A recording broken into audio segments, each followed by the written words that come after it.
All right, everybody, can we start trickling in? We're about to start right now. Please, sorry, it's my fault. We're a little bit late. Can we?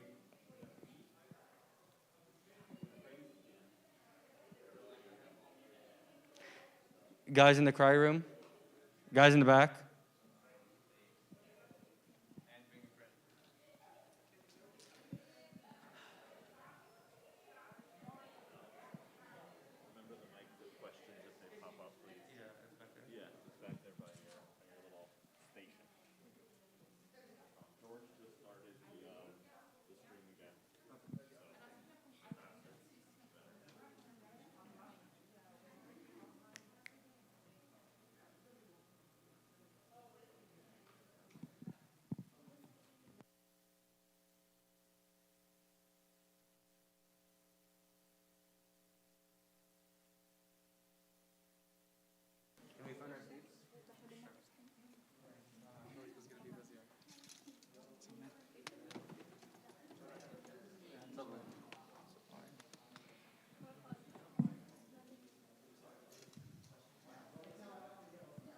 Hey, we're starting.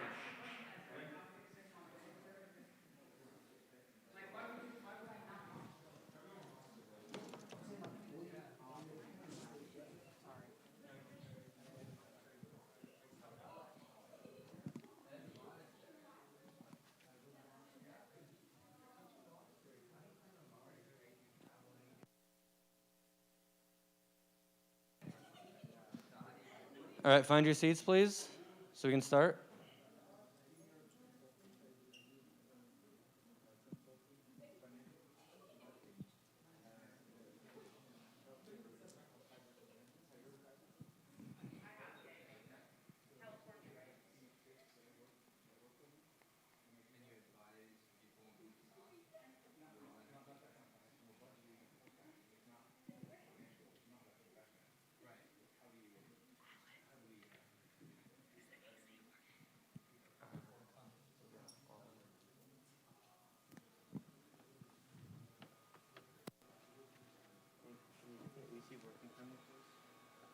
Yes, let me see if Nader. Thank you. Nader turned it on earlier. I don't know if it shut off again. I think it's shut off. It's on a timer. All right, we're gonna get started right now.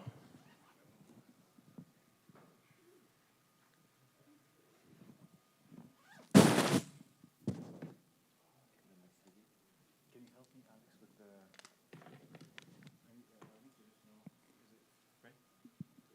In the name of the Father, and the Son, and the Holy Spirit, one God, amen. Through intercession of Our Lady, the Mother of God, Saint Mary, the Archangel Michael, Saint Mark, and all of your saints, Lord, hear us, we pray thankfully, saying, Our Father, who art in heaven, hallowed be thy name.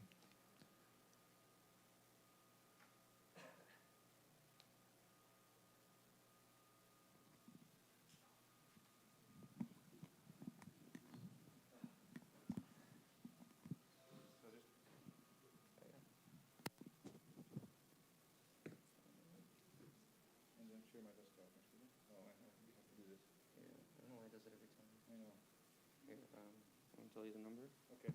192.168. 0.151. 0.225.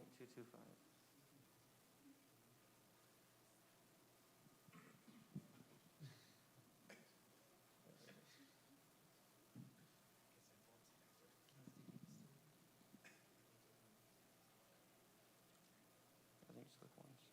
Yeah, there we go. There you go. Thank you. All right. تفضل أبونا. In the name of the Father, and Son, and the Holy Spirit, one God, amen. حبيبني, please.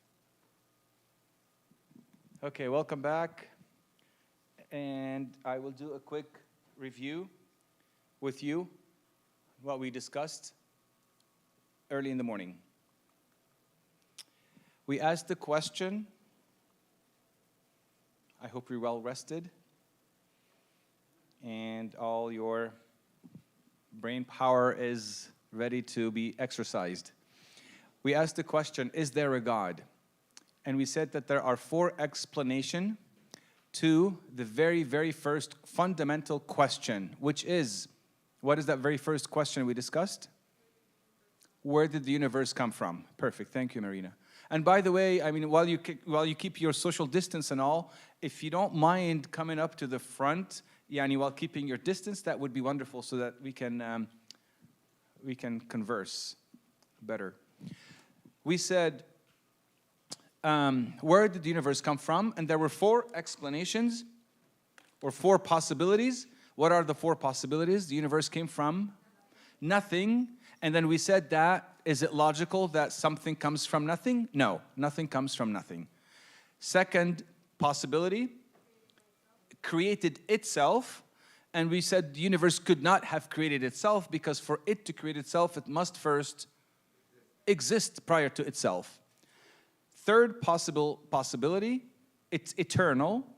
And we concluded, not we, but the scientific community concluded in modern times that the universe had a beginning. Then we are left, by the process of elimination, we are left with the 4th option, that the universe is created. Created by what? By whom? And we, because of the law of causality that says that the effect cannot be greater than the cause, we concluded that there are certain attributes or characteristics that first cause, that caused the universe, must have. Some of which, what are the characteristics of the first cause? Give me some of them. The first cause must be what? Life-giving, excellent. Exactly, must be loving, because we have love in the effect. The first cause must be a giver of love, fountain of love. Free, exactly, free, okay, reasonable, free, omniscient, omnipotent, all-knowing, all-powerful, infinite, spaceless, timeless, immaterial, and all of that. And maybe we can summarize it by saying this entire universe is made up of what? Matter and time. That's it. Matter and time and space. That's it. 3 things. Space, matter, and time.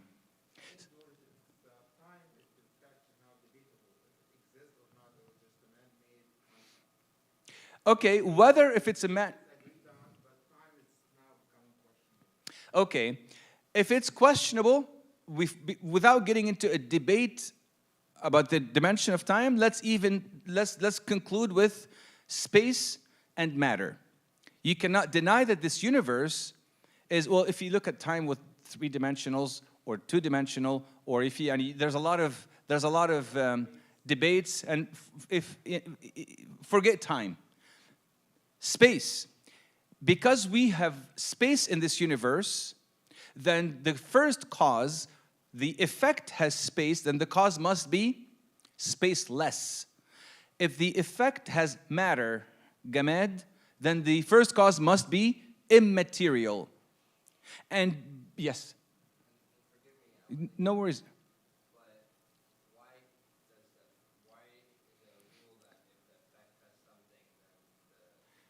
Excellent. That's the law in science called the law of causality. You can read up on it.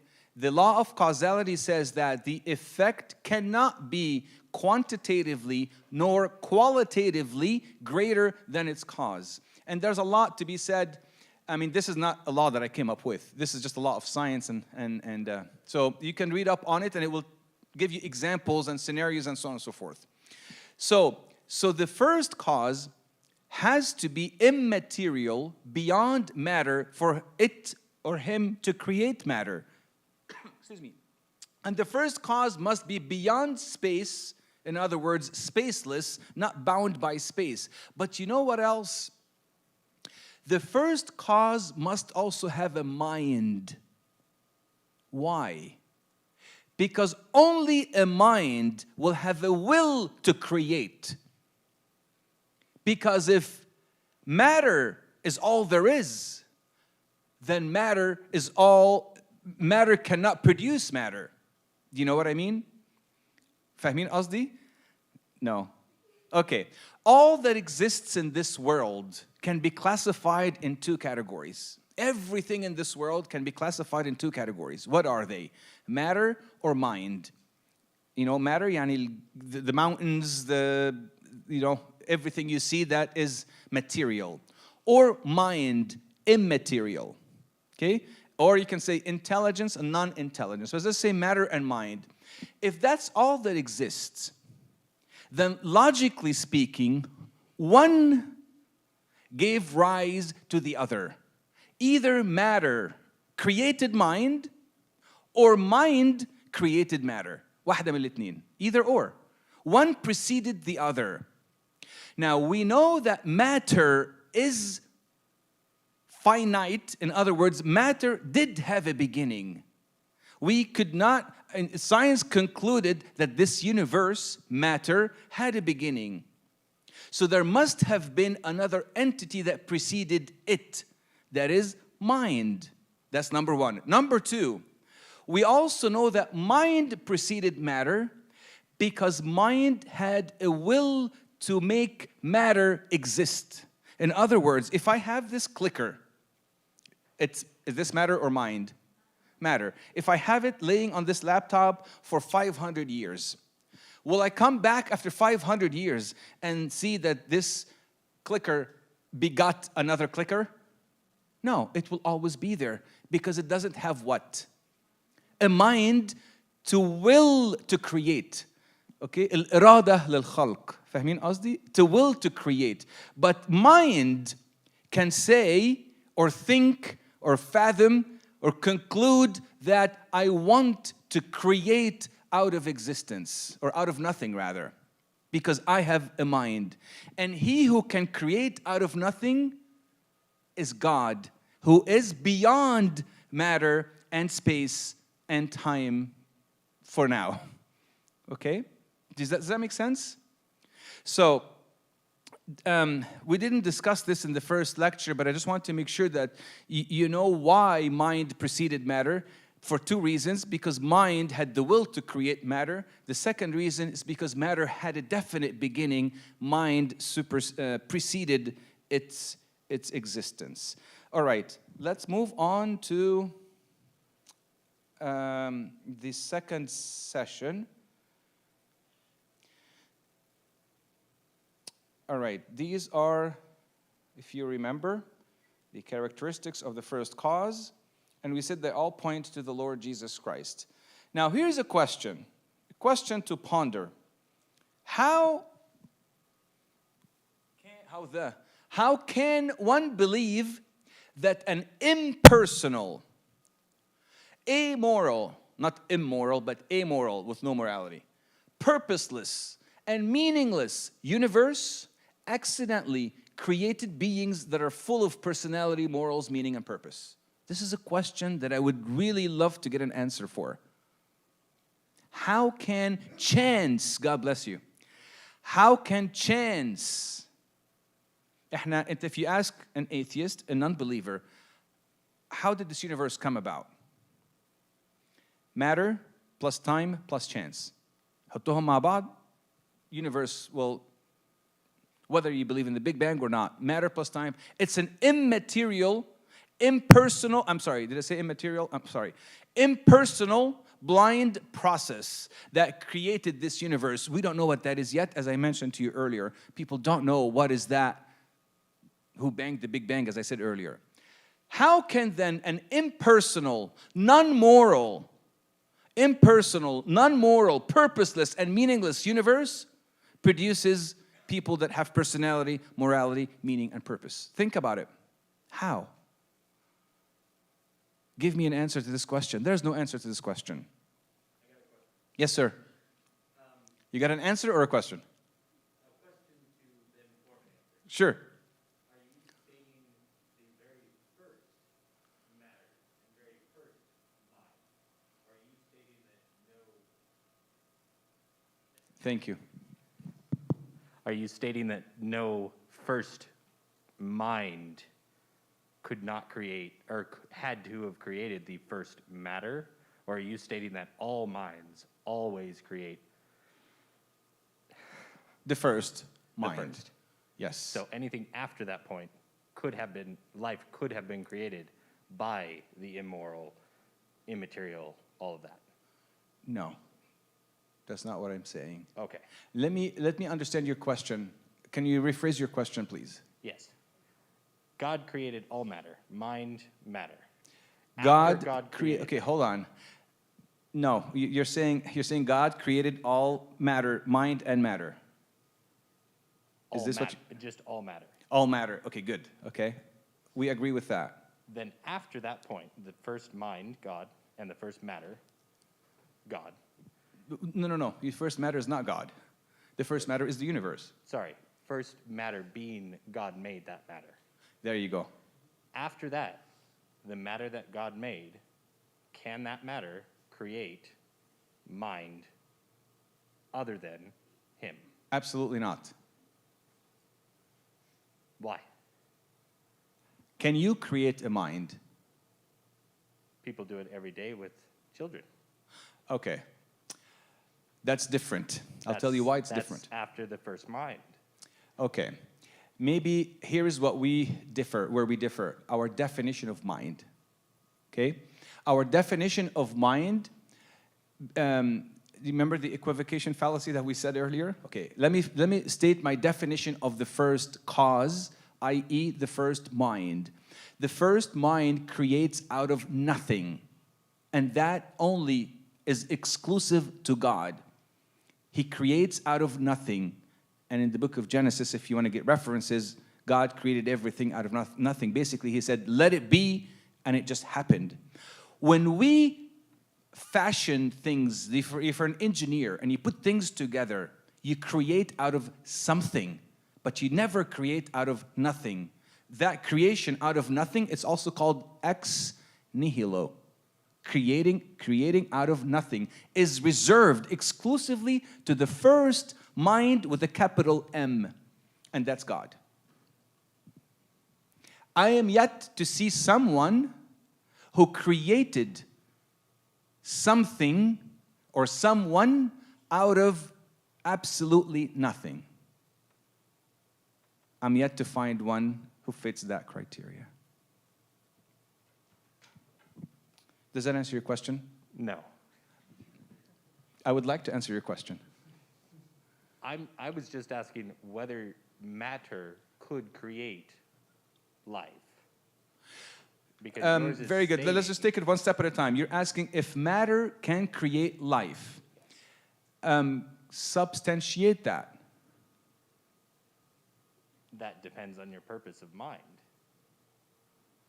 Explain to me how matter can create mind. I would like to know. If you go with the scientific point of view, then after the Big Bang, after a whole bunch of molecules got really excited, and after a whole bunch of chance, that can create single-cell organisms, which then create multi-cell organisms, which then create life as we know it, if you're going the scientific route, which is matter creating mind. Right. But then how does that, I see what you're saying, and I understand what you're saying. How will that align with the law, a scientific law called the law of biogenesis? Biogenesis is saying that life can create more complex life. Biogenesis isn't saying matter cannot create life. My understanding, that could be the case, but my understanding of the law of biogenesis by Louis Pasteur says that life can only, exclusively, there's an exclusivity there, life can only come from life. That is how the law of biogenesis is formulated. And those are the same definition of life. Life creating life, not simple life creating more complex life. Okay, but that's not the law of biogenesis. Okay. I was wondering if that's what you were referring to. No. Perfect. No. And that's actually what we were going to discuss next. And this is a good question. I appreciate your question. And that's what, actually, this is a good segue to the next question, which is right here. All right. Sorry for all of that. Where did life come from? And I think and thank you for asking this question. Hopefully this will illustrate further what I mean by the first mind or the first life. But before we get there, do you mind if I share with you a few things as well? Okay. All right.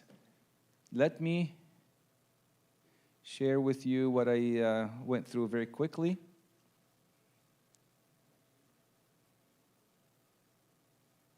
I think I shared with you the verses from the scriptures. Yeah, I said everything. God is the first cause.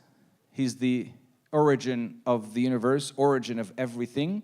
And these are verses from the scriptures that speak to that. I put them in blue simply because when you're discussing these subjects with an unbeliever, you don't say, well, the Bible says, right? You don't say that because they don't believe in the Bible. But we're at church. We're all Christian believers.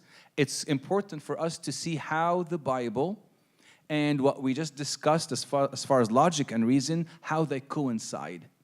فاهمين قصدي? They fit together. There's no contradiction. Here are the verses from the scriptures. I'll just read a couple. Hebrews 3, for every house is built by someone, but he who built all things is God. Isaiah 44, I am the Lord who makes all things, who stretches out the heavens all alone, who spreads abroad the earth by myself.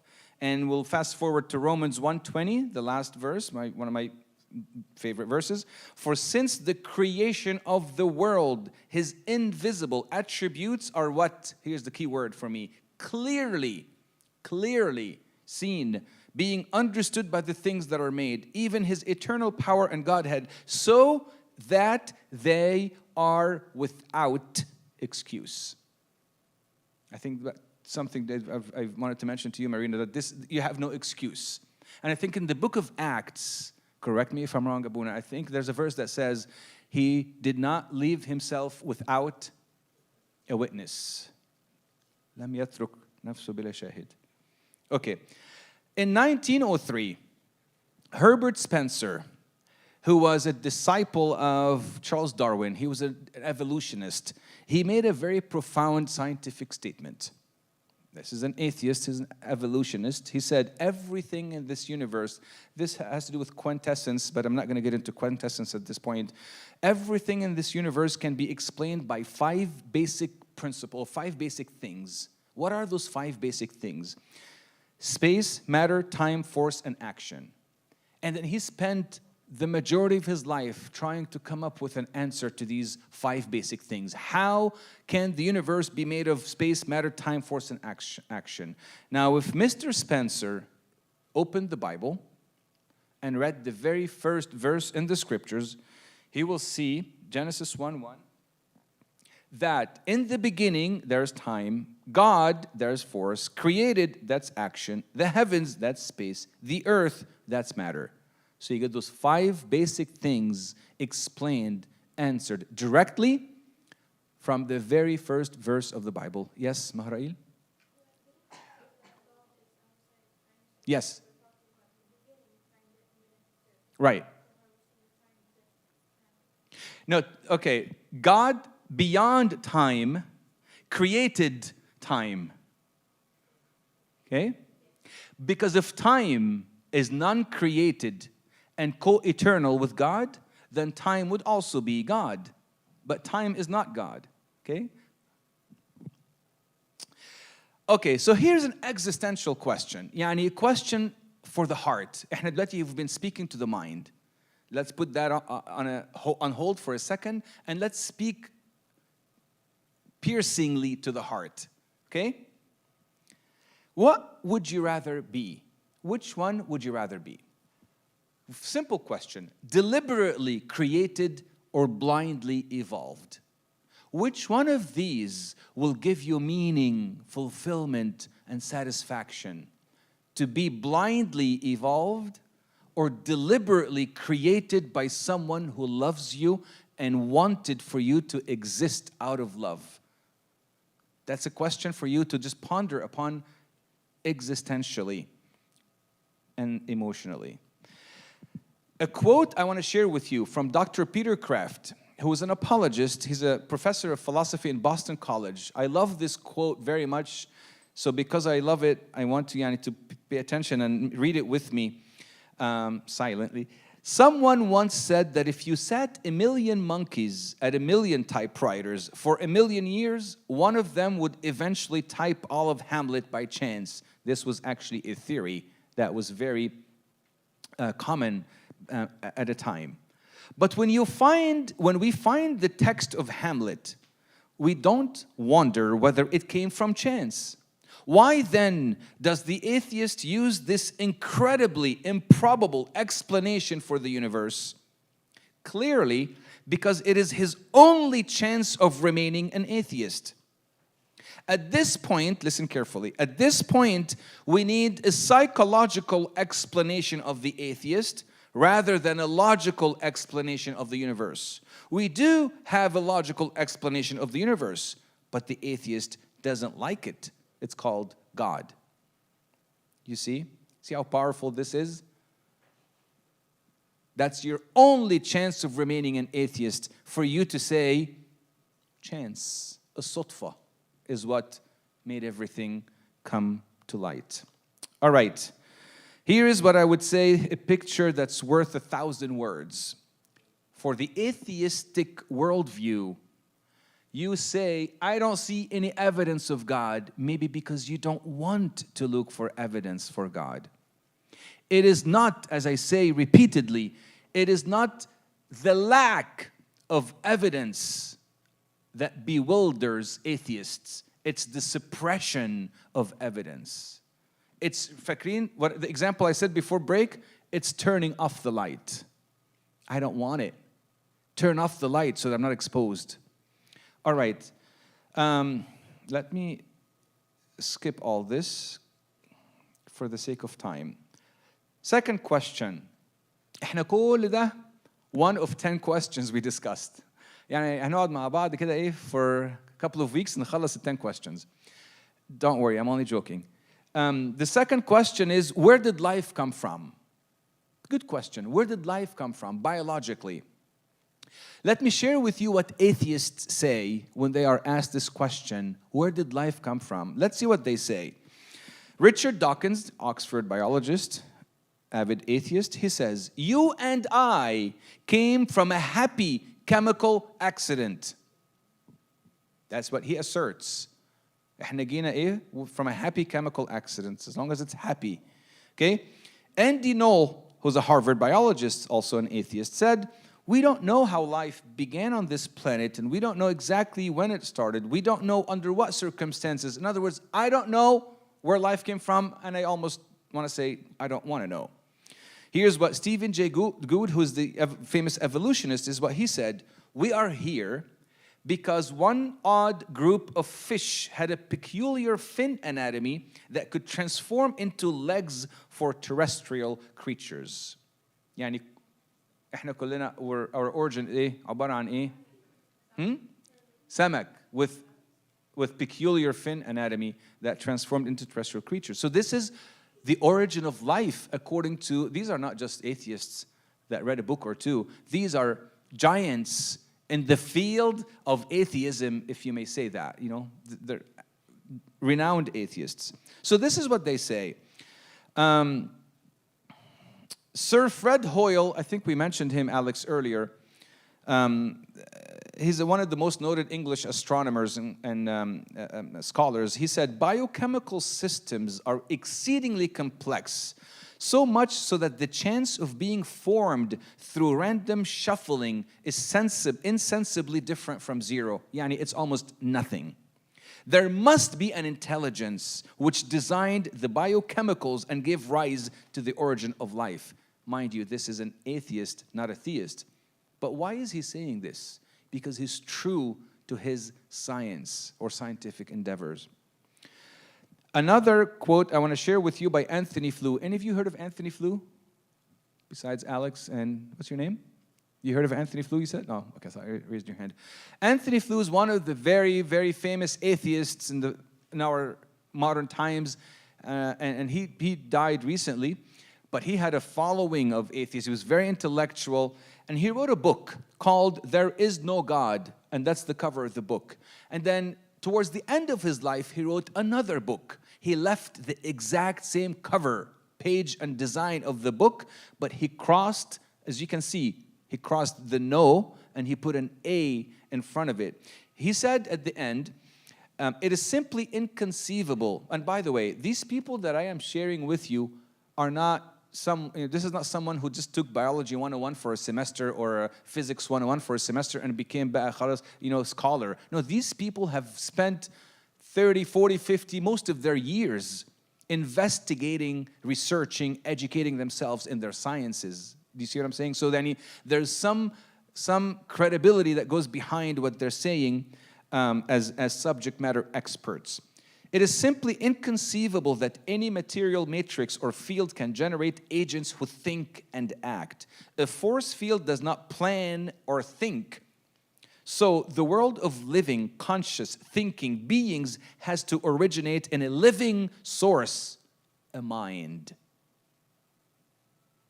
He goes on to say, biologists' studies of DNA have shown by the almost unbelievable complexity of the arrangements which are needed to produce life, that intelligence must have been involved. You can substitute intelligence with the word mind. Here's what George Wald, a Harvard professor, said: since life cannot come from non-life, the only logical conclusion is that life was created supernaturally. And this guy is elected to the National Academy of Sciences, awarded the Nobel Prize for Physiology and Medicine. All these people are non-theists. Here's the law of biogenesis that I was mentioning earlier by Louis Pasteur, who, by the way, introduced the pasteurization of milk by this guy. He said, living things come only from other living things. So where did life come from? Here's what I would say. Life could not have come from another living source. No. You're probably thinking you just contradicted yourself. No, I didn't. I say life comes from a life-giving source, not a living source. And there's a big difference between living and life-giving. What are we? Living. Are we life-giving? No. We cannot impart life out of nothing. Now, what does the priest say during confession at the end of the liturgy when he holds the body? He says, Amin, I believe that this is the what? The life-giving body. He doesn't say this is the living body. It's not living. It's life-giving. Can someone take this, pull the scriptures, pull this verse, 1 Corinthians 15:45, and read it for me. 1 Corinthians 15:45. It will delineate the difference between living and life-giving. Anyone who has it? I don't want to get too close to you, but so if you have it. 1 Corinthians 15:45. Yeah, thank you. Read it, please, Karen. And so it is written. No, read it with the microphone, please. And so it is written, the first man, Adam, became a living being. The last Adam became a life-giving spirit. Do you see the difference? Remember this verse. Do you see the difference? The first Adam was a living being. The second Adam, who's the second Adam? Not us. Into maybe the 200 billionth Adam. No, the second Adam, this is good guess. Second Adam is Christ. Let's get a little technical. Deacons اللي هنا, the proxys response of the feast of the Nativity. Anybody knows the proxys response of the feast of the Nativity? It will say, "Hail to Christ, the second Adam." Okay? المهم. Who is the second Adam? Christ. He became not a living being, he became a what? A life-giving spirit. So for us to have life, we have to have had life from a life-giving source. And the only being who possesses the properties of life is a life-giving God. فاهمين قصدي? Is a life-giving God. A God who does not acquire life from another source or else that other source would be God, who has life within himself. He himself is life. Do we have a verse or two that says that Christ is life? Can someone tell me a verse or two that says when Christ said, I am? Someone? You can say it. Exactly. John, remember the references. References are important for us to remember, by the way. John 14:6. Say it. Go ahead, says George. I am the way, the truth, and the life. He did not say, I'm going to show you the way, like other religious leaders said. I am going to point to the truth. I'm going to show you life. He didn't say that. He said, I am the way. I am the personification of the truth. I am life itself. And what did he say to Martha in John chapter 11 during Lazarus' the miracle? He said to Martha, I am the what? The resurrection and the life. If you read the Gospel of John, in him was life. فيه كانت الحياة. Okay? So Christ is our life. St. Paul says, when Christ, our life, appears. So who is Christ? He is a life-giving God, not just a living God. When do we get this life-giving power? Where do we get it from?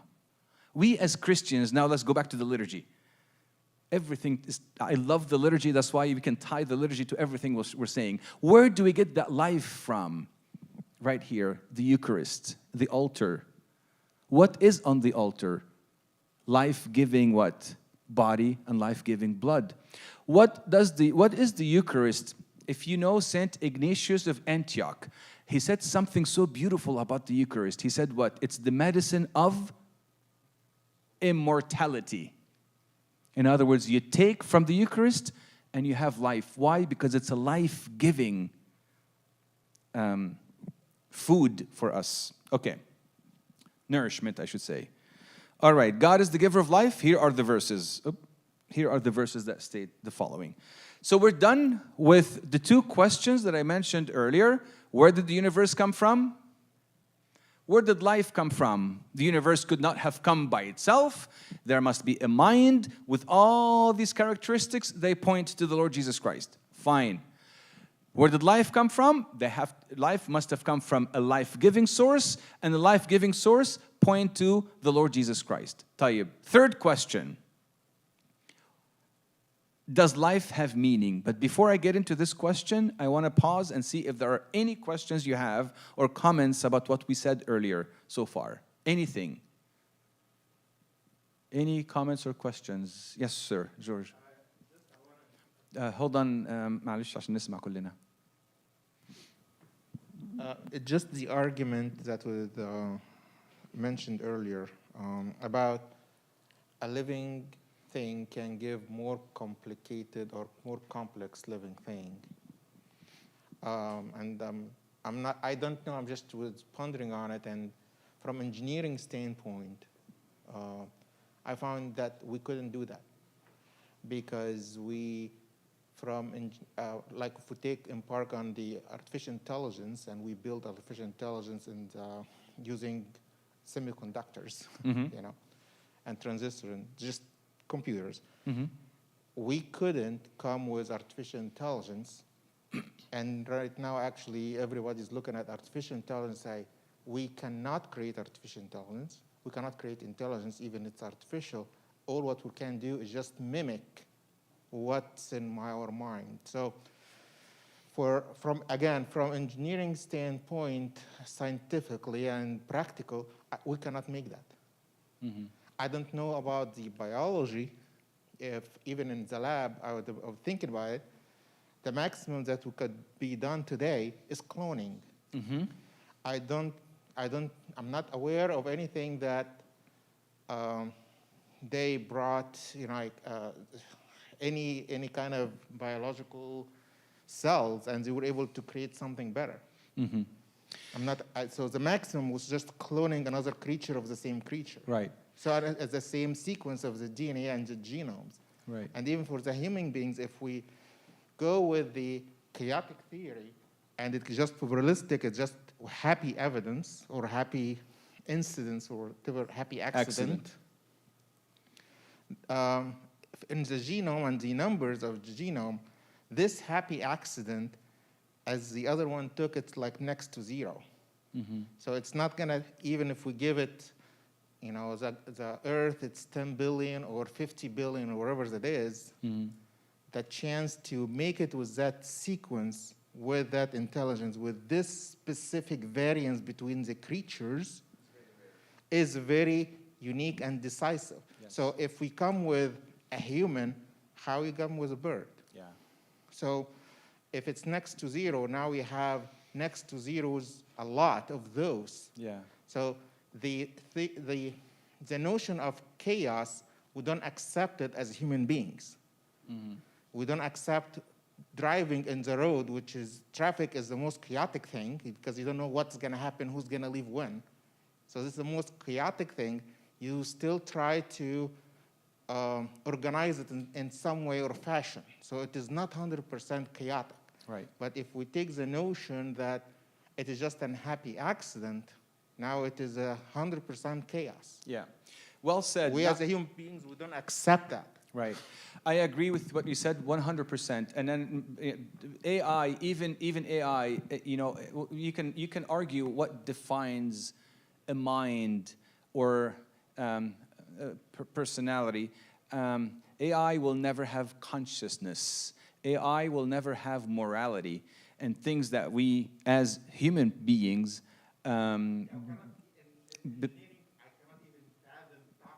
right. Right. And even if, I'm not sure if any of you heard of right. And the chaotic, yes, I agree with you. I'm not sure if any of you heard of RPA, robotic processing automation, and how even that itself can create algorithms, back to the AI analogy, but you will never be able to create a mind with consciousness, morality, and personality. That is not to be created. That actually develops, fashions, but is not created itself. Well said. I agree with you 100%. Thank you for sharing that with us. Okay. Are we ready for this question? Now, this is one of my... Yes, sir. No, don't be sorry. I think you have your meanings on biogenesis mixed up. I think you're thinking of abiogenesis, which is both on theist side and atheist side accepted, which is that matter can develop life. But biogenesis is no complex life can come from matter spontaneously, and that has been disproven since the 1800s. I beg to differ, but I will probably, let's do this offline, but I beg to differ because this was taken verbatim from what Louis Pasteur had authored. So I got it straight from the source, but we can discuss this offline. Yes. Thank you for pointing that out. All right, let's discuss this question, and it's one that I believe is very important, and it deals with the heart more so than the mind. Does life have meaning? Okay, does life have meaning? We all seek meaning in life. All of us seek to have meaning in life. Questions of meaning is one of the most fundamental yearning questions in life. Okay? And interestingly, only human beings can ask this question. You don't see dogs that say, do I have meaning in life? Or cats, they say, do I have meaning in life? Cats and dogs are cats and dogs. Human beings are the ones who can ponder this question. Socrates said, an unexamined life is a life not worth living. So we have to know whether we do have meaning or not. Albert Camus, who's a French existentialist, he wrote several novels. One of the most famous one is The Stranger. He said, judging whether life is worth living amounts to answering the most fundamental question of philosophy. I see many people die because they judge that life is not worth living. I see others paradoxically getting killed for the ideas that give them a reason for living. I therefore conclude that the meaning of life is the most urgent of questions. Now let me pause and ask you before we go through what atheists say about the meaning of life. Has any of you pondered that question? Or asked yourself this question: what's the meaning of my life? Why am I here? Am I just here to go to college, go to school, graduate, go to college, graduate, get a job, get married, have kids, work, retire, and die? What a life. Is this all there is? You could not get married. Meaning? You can be a monk or a nun. But have you ever pondered that question? What is the meaning of my life? Let's see. I just want you to think about it. Let's see what atheists say about the meaning of life. Jean-Paul Sartre. Any of you heard of Jean-Paul Sartre, the famous existentialist? He said, "It is meaningless that we are born. It is meaningless that we die. We are empty bubbles floating on the sea of nothingness." How cheerful this is. George Bernard Shaw said, "Life is a disease." Start off very powerfully. "And the only difference between one man and another is the stage of the disease at which he lives." Bertrand Russell said, "We must build our lives upon the firm foundation of unyielding despair." Now, that doesn't seem pretty uplifting for me. It just seems pretty depressing. But if you ask an atheist, what is the meaning of life? There's no meaning in life. We're like I said, we're a happy accident. Thank you, chemical accident. And we're molecules in motion. We're programmed, determined to think certain ways and to say certain things. And don't ask me questions like that. I make my own meaning in life, and whatever that meaning is. My life, I say, is as ships sailing in the high seas. And think of this picture. Look at this picture. And with this picture, there are three questions that ought to be addressed when we talk about the meaning of life. Number one, how to prevent the ship from sinking into the sea. That is called personal ethics. That's your individual the focus on the individual development and so on and so forth. Yeah, I need to eat well. I need to exercise. I need to make sure that I live this life in a wholesome way. That's personal ethics. Take care of myself. Okay? Second question, how to keep the ships from bumping into other ships. What is that? It's not personal ethics. It's what? Social ethics. I realize while I take care of myself that I'm living in this world with other people. So I have to go with the cultural norms, make sure that I live amicably or well with other people and so on and so forth, and share this world with others. But there's a third most important question. Why is the ship out in the sea in the first place? And that's essential ethics. In other words, why are you here to begin with? So personal ethics, social ethics are important, and they have good answers from everyone. Essential ethics is what troubles those who don't believe in God. It's the thorniest of all questions to an unbeliever. Why are you here? It's a good question. Why are you here? This is the most important. If there's no purpose for you to be out there in the sea, then you have no destiny, you have no purpose, you have no reason for you to be here. What is the reason for your existence? Let's look at Richard Dawkins. As I mentioned his name many times. He said the following: in a universe of blind, this is very, very important to pay attention to, because there's a lot to be said on regarding this quote from Richard Dawkins from his book Out of Eden. In a universe of blind physical forces and genetic replication, some people are going to get hurt and other people are going to get lucky. And you will not find any rhyme or reason to it, nor any justice. Listen to what he says. The universe at the bottom has no design, no purpose, no evil, and no good. Nothing but blind, pitiless indifference. DNA neither knows nor cares. DNA just is. And we dance to its music. Now, if I were there when Mr. Dawkins said these words, I would ask one simple question. Dr. Dawkins, you say DNA, we're nothing but blind indifference. There's no purpose, there's no evil, there's no good. DNA neither knows nor cares. My question to you is, how do you know that DNA neither knows nor cares? You must have risen above that ignorance of the DNA. For you to tell me that DNA doesn't know, you must know that DNA doesn't know. Otherwise, how do you know? Do you get it? How do you know that you're made of DNA? That's exactly what I'm saying. So you are putting forth a propositional truth claim. You're saying there's no good, there's no evil, nobody knows. Well, you must know that nobody knows. Well, how do you know that nobody knows? Do you see? Does it make sense?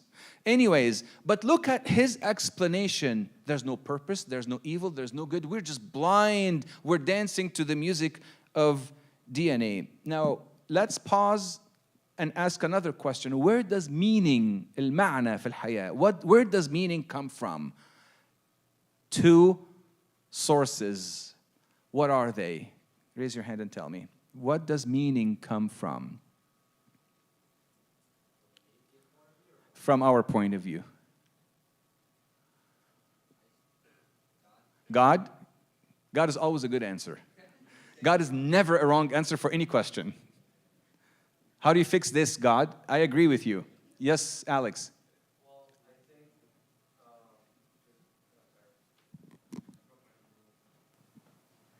I think if using like the analogy of a creator, if someone made something or created something or purposed to fashion something, they did it for a purpose. Excellent. So if God created us and we believe that God created us, then there's a reason he created us. Excellent. So meaning is tied to origin. That's it. Thank you. Thank you. Well said.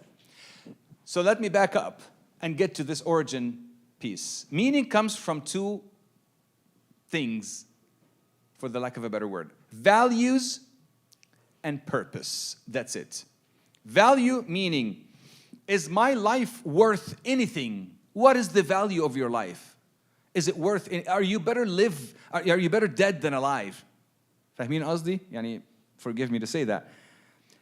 And purpose. What are you here for? What's the purpose in life? Purpose and value together will define and determine meaning, will give you meaning. If you have no value, if you have no purpose, you will be struggling to find meaning in life. But if you have a clear purpose in life, that's my purpose, and I am worth that much, therefore I have meaning in my life. But there's another question. Where do you get value and purpose from? And that's what Alex said. What gives you value? What gives you purpose? The one who fashioned you. If you came from nothing, or as we heard, chemical accidents, or time plus matter plus chance, or randomness, or blind process, or whatever that is, if you came from that, what's your value? Nothing. If you came from that, what's your purpose? Nothing. But if you came from if you came from a deliberate creator who willed and loved you into existence, as I said earlier, then what is your value? You're worth a lot. And what is your purpose? Your purpose is implied and hidden in the mind of your originator or creator. Let me explain. To find the meaning of life, as I said, we turn to the creator of life. True meaning is realized when we live in harmony with where we came from, because he who created us knows why he created us. Oh, forgive me 1 second. Give me just 1 second, please.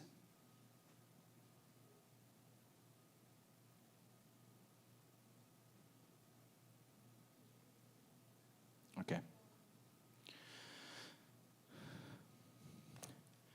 Do you see the story? I'm not going to ask to borrow your pens, but I think I have a pen here. I will use for illustration.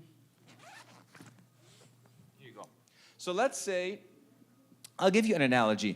Do you see this pen? Pretend this pen can speak. Just pretend it speaks. And if you were to ask this pen a simple question, when are you most meaningful? Or when do you feel the most meaning in your life, Mr. Pen? What do you think it would say? Exactly. When I'm being used to write with. Now, if I use this pen, this door is locked and I want to open it, and I use this pen to open this door and try to open this door, this pen will eventually break because it was intended for one purpose. What's the purpose? To write with. When is it most meaningful? When it's being used for the purpose for which it was created. Correct? Now, who decides this pen is to be used only to write with? The one who created it. The one who manufactured it. مش كده؟ The one who manufactured, خليكم معايا please. Guys, خليكم معايا. We're almost done. The one who manufactured this pen, in his mind, said this pen is only used to be written with. To write with. To be written with. Okay? Doesn't sound right. Does that sound right? No, to write with. That doesn't sound right. To write with. Okay? So, if I use it for a different purpose, it breaks. We are the exact same thing. We want to fulfill our purpose, and we want to feel meaningfulness in our life. To be meaningful or to live a meaningful life, we have to do that which is in the mind of who fashioned us, so that we can fulfill this purpose. When we deviate from our purpose, we break, just like the pen breaks. But when we submit our life to the hand of God, and when this pen submits its life to my hand who fashioned it, I can write a wonderful story with it. And this pen will be very meaningful. When I submit my life to the hand of God, He will use me to write a wonderful story with me as a character in that story. And that story is going to be a story in history. Because history is His story, and we are characters in it. But we have to let ourselves be submissive to His hand. Only then we will fulfill our purpose. Only then we will have meaning in life. You see? So meaning comes from purpose. Another thing I mentioned is value. If I have, let's say if I have, I thought I have another example, visual. Oh, here it is. If I, let's say, pull a $20 bill, okay? Nobody uses cash anymore. But anyways, if I, let's say this $20 bill, what's the value of this banknote? $20. Can this $20 one day say, listen, I don't like my value, I want to be 50? Can it say that? Of course not. Well, who determines this is $20? The one that created it, okay, the bank or whatever, the one that fashioned it, gave it this value. This value cannot be self-given. It has to be given from outside itself, if you know what I mean. So what is the value? Can we give ourselves value? You can't. Who said yes? You have to say yes. Why yes? I'm not going to let that go. So tell me, why yes? What is that? What is yourself? Who are you? No. I know you're Joe. But Joe, this is a good question. I want to talk with you. So you should think more of yourself. Yeah. What is that self that you should think more of? Um, Who are you? a Don't give me person. your name. A person. Say more. Define yourself. You A are teenager. a teenager. What else? You're a lot of things, by the way. You're a citizen. You're a son. You're a brother. You're a friend. You're a lot of things. What else are these? You know things that you are. I don't know. Who is God to you? Who are you to God? A follower, a son. Okay, a follower and son. What does that mean to your worth and value? That he. I don't know. When you are a child of God, what does that mean to you and your worth? It means that my worth is a lot because he loves me. Excellent. So, why is your worth that much?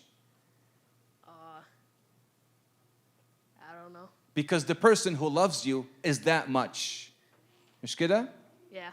If I am loved by a nobody, my worth of that love is that much. But if I'm loved by the president of the company or the whatever, or my worth, that worth of that love gets greater as great as the person who loves me. You see? So the greater the person who loves me, the greater the worth of my love. Do you understand? Yes. So if I'm loved by God, my worth is very good, very great.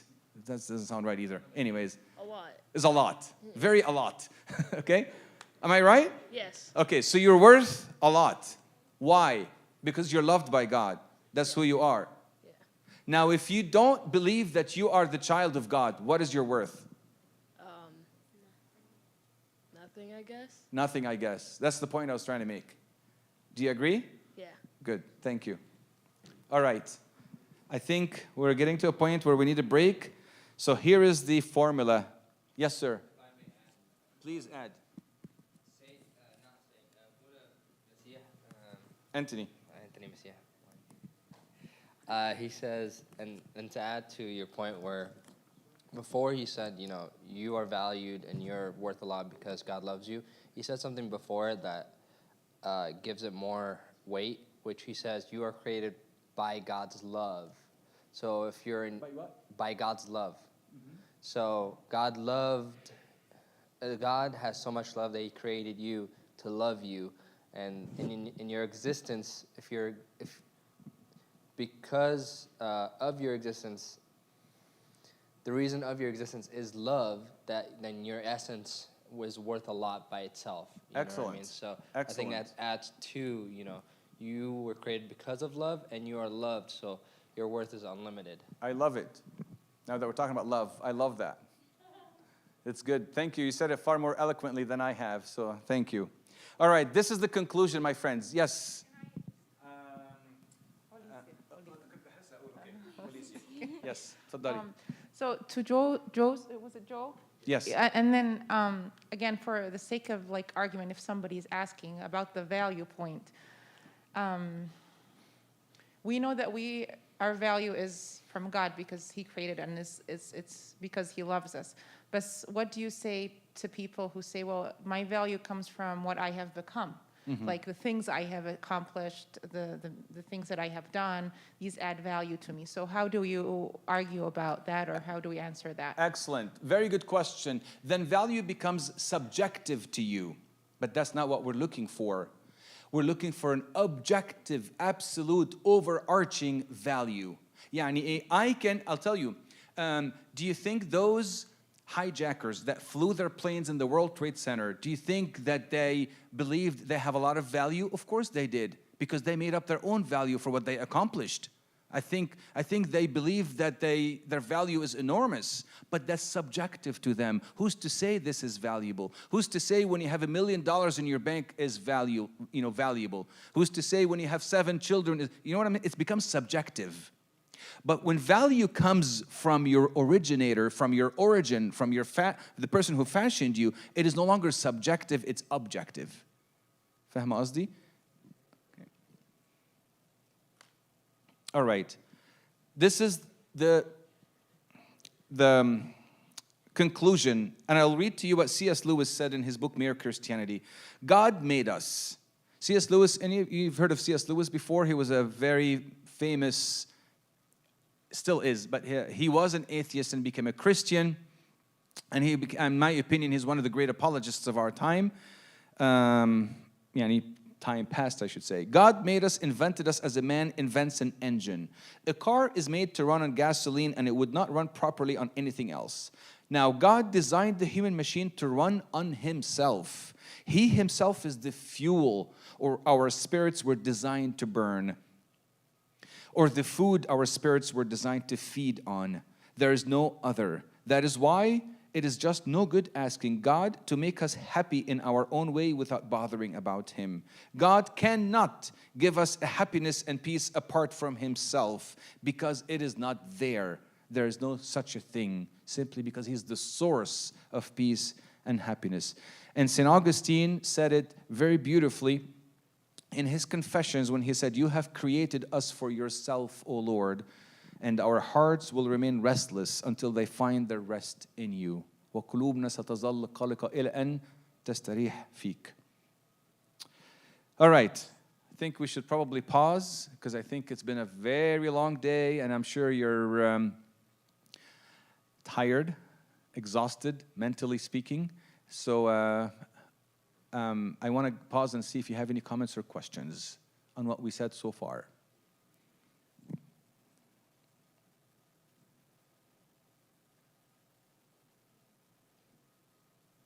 Any comments or questions? Yes, Russia? So 1 second. One of the slides that had the question, how come an immoral, imperson, what was meaningless, right? What else was on it? Immoral, imperson, meaningless. Give a creature or a being with personality, morality. Yeah, so a nothing or a matter or whatever it is cannot create that. It has to be a life-giving who have already those characters, exactly, who have that mind. So it goes with the last two slides that you had on that says, what was the C. Lewis one? C.S. Lewis? Oh, I see what you're saying. Yeah. So, perfect. I mean, it's a common sense on the life-giving have to have those. Otherwise, why we as human beings are debating that, are struggling with that? Because we were giving that within us as we were created. Very, very well said. I didn't make the connection between the two. Very well said. Thank you for sharing that. Can I share with you something that is different from apologetics? عشان ناخد maybe 3 minutes break. Okay? Because you said something so beautiful. Bishara, that I would like to elaborate on. And I call this is the shortest sermon in the world I'll give to you. And what is the supreme ethic that we all have as human beings? Love. Okay? Supreme ethic. I call this the 4 questions. خليكم معايا. I'll finish with that story. The 4 questions of love. Very simple. Stay with me. 4 questions. Why did God love us? How did He demonstrate His love to us? Why do we love Him? And how do we perfectly demonstrate our love to Him? Simple. This is Christian ethics. This is Christianity in 2 minutes. Let's answer these questions. Why did God love us? Answer is because He, not because He created us. He created us because He loved us. I'm looking for the cause, not the effect. So why does God love us? Because He is love. Okay? He is love by nature. Okay? Why did God love us? Because He is love. Second question. That's easy. They're not trick questions, by the way. How did He demonstrate His love to us? Easy. He died for us and resurrected. But مش died, best died and resurrected. Let's be true Orthodox, okay? He died and resurrected. Yes. Very good. Easy? Let's get to the third question. Why do we love him? St. John said it in his epistles. Because he loved us first. Beautiful. Now, let's get to the fourth and most important question. How do we demonstrate our love to him? Now, we know why he loves us, how he demonstrated his love. We know why we love him. How do we demonstrate his love to him? Yes, perfect. By loving each other. We perfectly love God when we love one another. That's the most important thing you have to remember. If you forget everything today, that's one thing you have to remember. Some people say, okay, I love God, I go to church, I do tasbihah, I go to the liturgy, I go to the conference of apologetics. Helwa khalis. All this is great. But there's most essential thing we as Christians must do. If we were to tell God, I love you, you have to love one another. For example, I love Abuna Arsani. Abuna Arsani has two wonderful boys, a boy and a girl. And one of them is Daniel, okay? And if I love Abuna perfectly and I want to show my love to Abuna, I would show that love in loving his child. When I love Daniel, Abuna's son, so much, I am indirectly loving the father. Do you see that? If you want to love me, love my kids. And those who love my kids, I love so much. Do you understand what I'm saying? Well, if you love God and tell him, I love you, I love you, I love you, but I don't like this, and all these people, then you're really loving God? No, you're not. If you love me, love my children. I'll prove it to you from the scriptures. From the scriptures. God said, if you love me, obey my commandments. That's John 14. Read that. If you love me, obey my commandments. That begs the question, what is your commandment? In John 15, he said it. This is my commandment, that you love one another. How? As I have loved you. That's it. Now I put for you the Christian ethics in very simple form. Remember those 4 questions. Are you going to ever forget them? Okay. Yes, sir. People who are the head of the church. The what? The heads of the church. Okay. Showing the opposite of that. Okay. طب ممكن نخلي دي بعدين. معلش forgive me نخليها بعدين. Let's talk about this offline. Forgive me, معلش. Let's try to end on a good No, مش يعني this is open forum بس يعني في حاجات تتقال public وفي حاجات تتقال private. Okay. All right. Any questions? أنا بس حبيت يعني take a break from apologetics and do a little bit of back to the basics. Yes, sir. Here. Oh, yeah. Any questions? Any comments? It's 3:20. So, Alex, what's going on? We'll end at 3:30. هنعذبهم معانا 10 more minutes يعني. Yeah. Well, I have a couple questions people submitted to me. Okay. And then we'll start again at 4 for the last stretch. Okay. So, before I ask the submitted questions, does anybody have a question they want to ask right now? No? Okay. Yes, there's a question right here. Okay, Mina.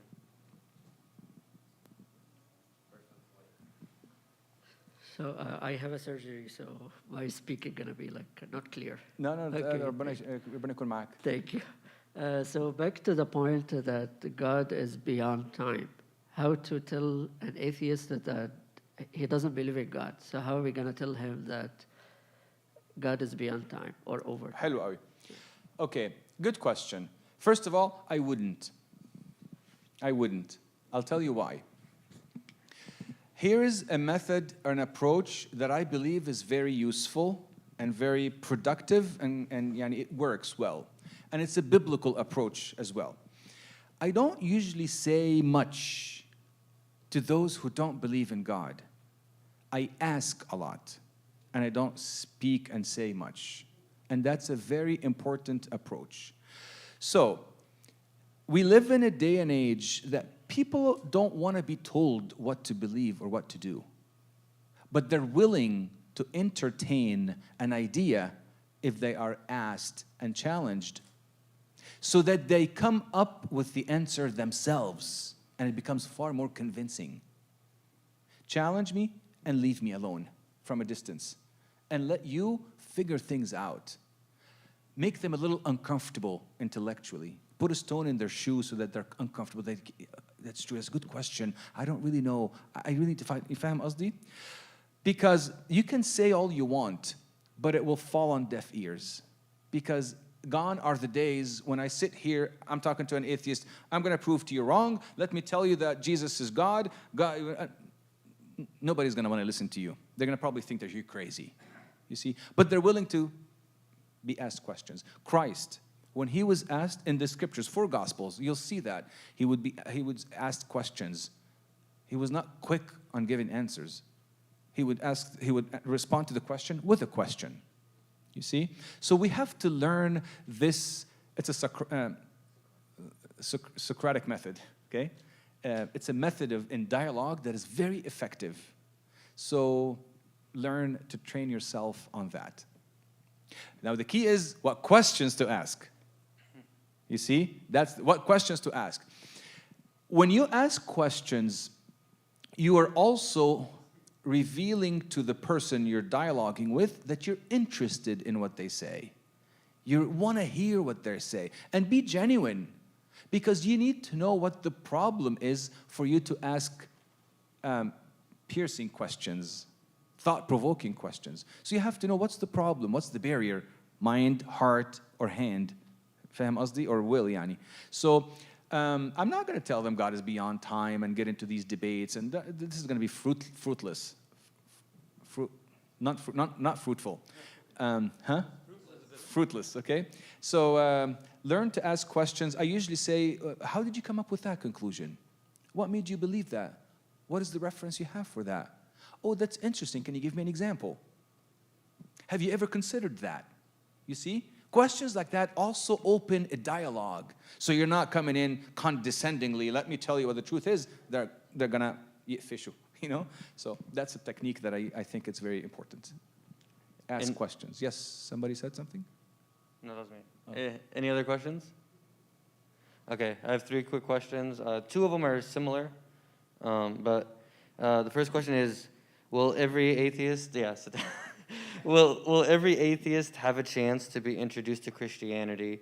Because if not, it won't be fair, because if they're never introduced to the truth, then the assumption is that they're going to hell. Very good. So does everybody have a chance? I have a rule that I made up based, of course, on my understanding of the scriptures.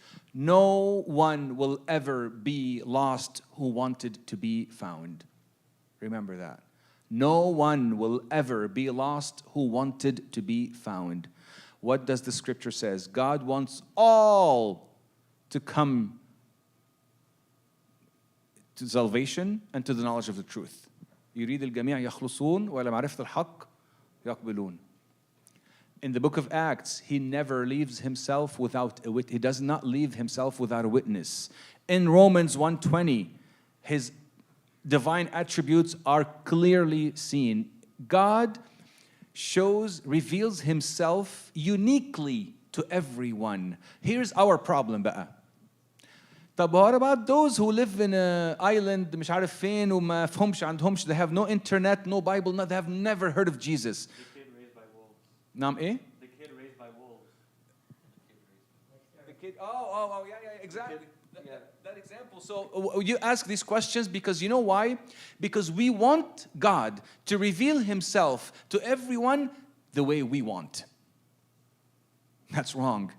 He knows his ways, and he knocks at the door of their heart his own way, because I trust that he loves all without partiality, and he reveals himself to all without partiality. Why? Because he loves everyone.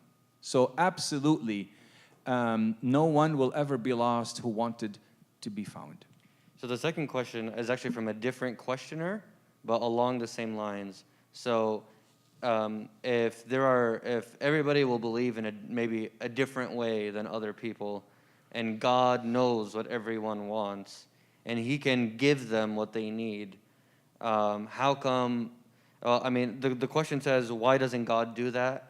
Or maybe asked in a different way, why doesn't everyone believe if God has the ability to give each one according to what they need?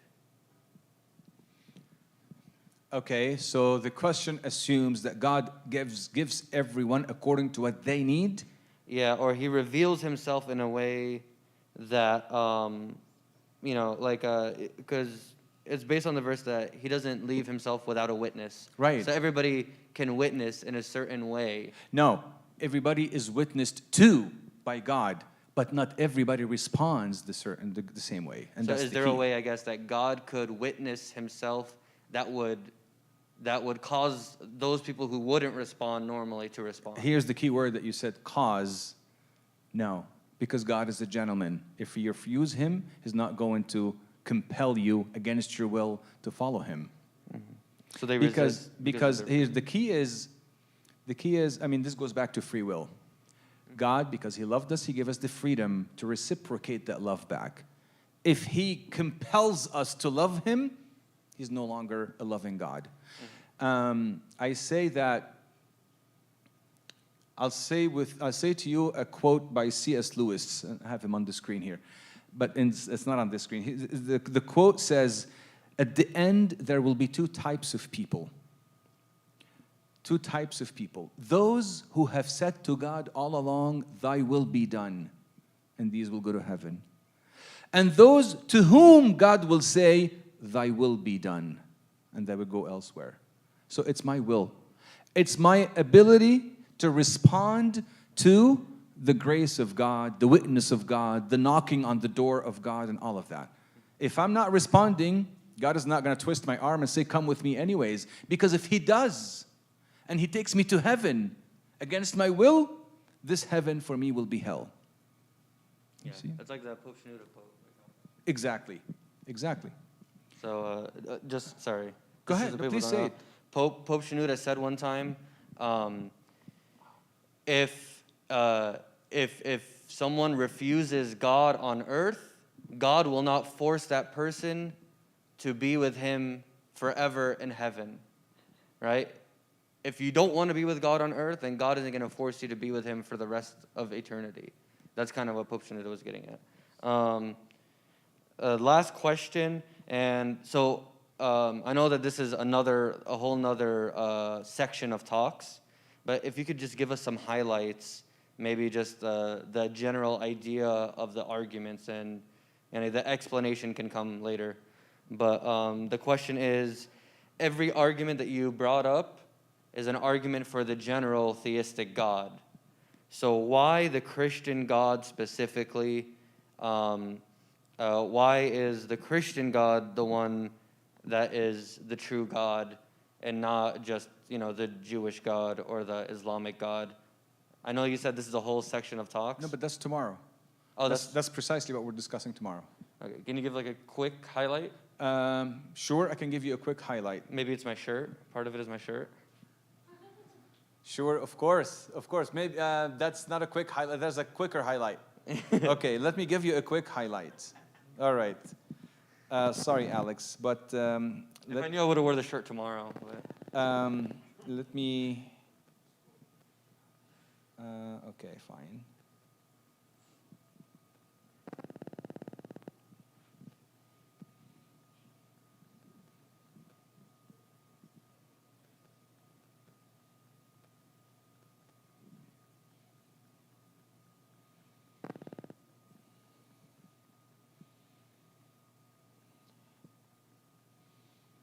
Here's a quick highlight. Let's look at Christianity and how did Christianity start? How did it start? After a public ministry, Christ was killed publicly. Christ rose from a public tomb publicly.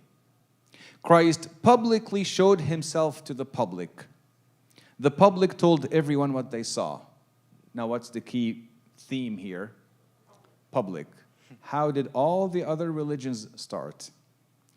A private dream about God, or a private angelic encounter about God, or a private idea or philosophy about God. One person told everyone what he or she saw.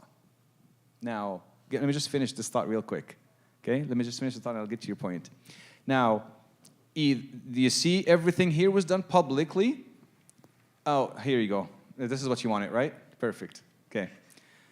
And you got it? Okay. And everything here was done privately. Now, my question to you, just by logic, and if you're a lawyer, Alex, you may correct me if I'm wrong. Yeah. If you're in the legal system, which one of these is falsifiable? Or, in other words, which one of these can be proven to be true? Which one can be more credit or more validity? Which one?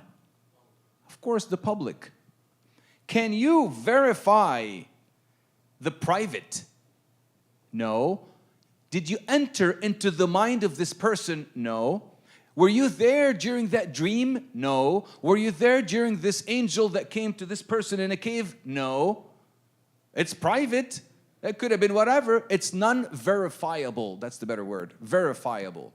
But the public one is verifiable. Why? Because it was done in public.